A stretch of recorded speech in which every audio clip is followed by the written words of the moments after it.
정보화 시대를 살아가는 힘. 안녕하세요. 커먼센스입니다. 커먼센스에서는 센스 있는 지식인이 되기 위한 최신 정보를 드립니다. 영상이 유익하셨다면 좋아요와 구독으로 서포트 부탁드립니다.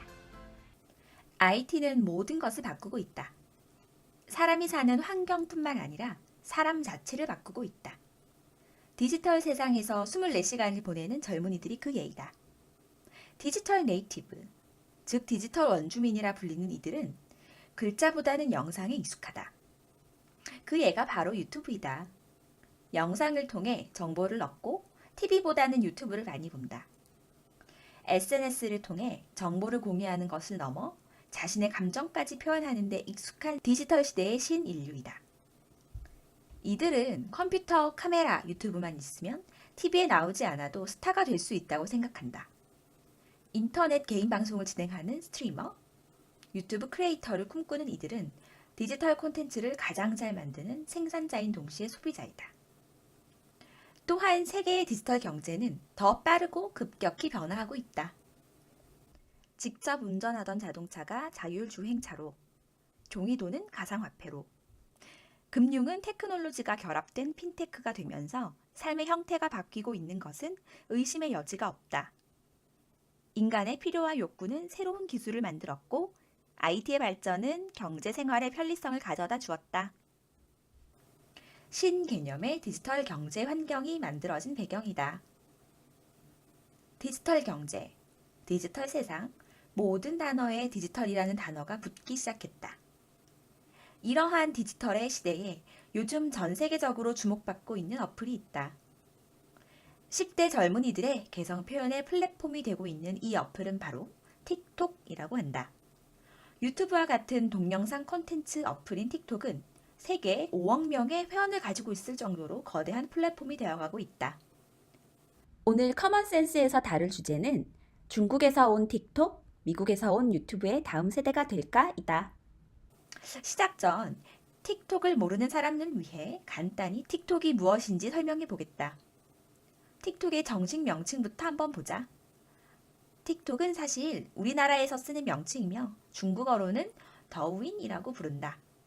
아이콘이 소문자 D처럼 생긴 것이 이 때문이다. 틱톡은 15초의 짧은 비디오 영상을 제공하는 플랫폼이다.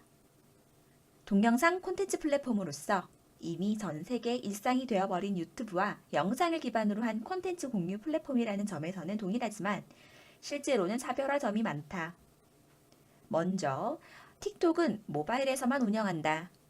유튜브는 컴퓨터와 TV에서의 장악력도 있지만 틱톡은 모바일에 집중하는 방식을 택했다. 바로 유튜브 영역을 침범하지 않는 척 하면서 유튜브 모바일 유저들까지 틱톡 유저로 바꾸고 있는 것이다. 그리고 단 15초로 영상 길이에 한계를 두어 짧고 심플한 컨텐츠를 바로바로 소비하는 것을 선호하는 Z세대의 취향을 맞췄다. 15초의 짧은 영상만으로 자신을 표현하는 이러한 특징 때문에 틱톡은 숏 클립 업계의 트위터라고 불리기도 한다. 스마트폰으로 전 세계의 창의성, 지식 및 삶의 소중한 순간을 포착하고 표현하는 것이 사명이라 말한 틱톡은 저품질의 인스턴트식 영상으로 잠깐 주목을 끌고 사라질 것이라는 세간의 우려와 달리 2016년 라이벌 앱이라 불리던 뮤지컬리를 8억 달러에 인수한다. 2018년 연말에는 페이스북과 인스타그램 등을 제치고 월말 다운로드 기준 세계 최고 어플로 등극한다. 또한 틱톡을 만든 중국의 바이트댄스의 기업 가치는 750억 달러로 측정되어 설립 6년 만에 우버를 능가하게 되었다. 틱톡의 핵심 차별점은 모바일로 누구나 쉽게 영상을 편집하고 스티커 효과, 이펙트 보정 등을 입힌 후 음악까지 넣어 짧은 영상을 만들 수 있게끔 한다는 것이다. 정말 심플의 끝을 볼 수가 있다. 심지어 다른 유저가 만든 영상도 편집하여 자신의 영상에 이어 붙일 수 있다. 쉽게 말해 틱톡에서는 자신의 영상과 다른 사람의 영상을 조합해 또 다른 영상을 만들 수도 있다는 것이다. 유튜브는 기본적인 영상 기술을 보유한 사람만이 크리에이터로서 콘텐츠 공유가 가능하지만 틱톡은 앱 하나면 누구나 가볍게 영상을 만들어 공유할 수 있다는 점에서 즉각적인 서비스를 선호하는 젊은 세대의 기호에 알맞다. 또한 페이스북, 인스타그램, 유튜브는 전부 미국에서 시작한 공유 플랫폼이다. 한편 틱톡은 중국에서 만든 콘텐츠 서비스로서 어찌 보면 의미가 있다고 볼 수 있다. 게다가 단기간에 우버를 능가하는 파장을 일으키자 세계는 충격에 휩싸이게 된다. 중국과 미국의 경쟁에서 중국이 앞서기 시작했다고도 해석되기도 하며 현재 틱톡은 이용자의 50% 이상이 24세 이하의 젊은 층으로 젊은 서비스, 미래 서비스라고 평가받기도 한다. 지난해 11월 페이스북도 틱톡을 견제하기 위해 라쏘라는 어플을 선보였다. 라쏘는 15초 내에 짧은 동영상을 만들 수 있는 틱톡의 여러 기능을 거의 대부분 가져왔다. 최근 미국 메시징 앱 스냅챗은 미국 증권거래위원회에 제출하는 보고서 중 경쟁업체 목록에 틱톡을 추가했다. 미국이 중국에서 만든 이 거대 플랫폼에 대한 대응을 하기 시작한 것이다. 하지만 세상의 모든 것은 장점이 있으면 단점 또한 존재한다. 바로 이 인기 어플인 틱톡 서비스의 근본적인 문제가 조금씩 대두되기 시작했다는 것인데 길이가 짧고 얄팍한 콘텐츠다. 지나치게 많이 광고해서 싫다 등등 감정적인 거부 반응이 나오기도 하며 반중 감정도 더해져 심한 욕을 먹기도 한다. 10대들에게 폭발적인 반응을 얻고 있지만 20대 이후부터는 일부 매니아를 제외하고 사용자가 거의 없는데 지나치게 과도한 횟수로 노출되는 광고, 방송 매체에서의 노출 때문도 있다. 특히나 우리나라에서는 유튜브에서 광고를 쓸데없이 많이 하다 보니 한때 틱톡의 연관 검색어가 틱톡 광고 극혐이었으며 틱톡 광고를 차단해달라는 청와대 청원까지 올라오기도 했다. 최근엔 이보다 더 큰 문제가 터지기도 했는데 바로 우리나라에서 가장 민감한 부분 중에 하나인 사용자 개인정보 유출이다. 미국의 싱크탱크 피터슨 국제연구소는 중국 정부가 틱톡이 수집한 개인정보를 안보상 당국의 정보 수집 활동이라는 이유로 공유할 수 있다고 밝혔다.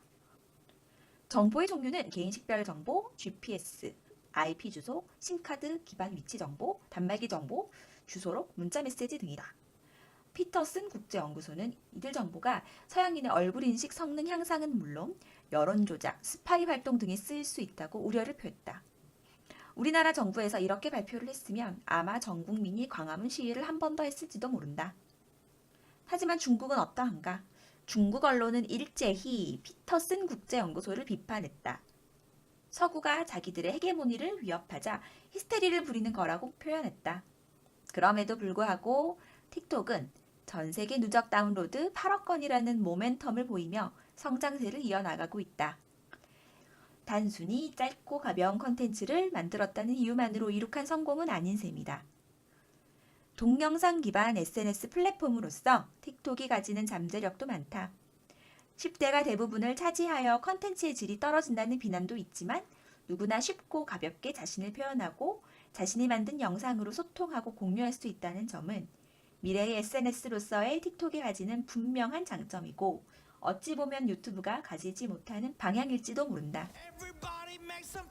세계를 주름잡기 시작한 중국 컨텐츠 플랫폼 틱톡. 미래의 유튜브까지 위협하는 차세대 영상 플랫폼이 될 수 있을까? 오늘 영상이 유익하셨다면 구독과 좋아요 부탁드립니다.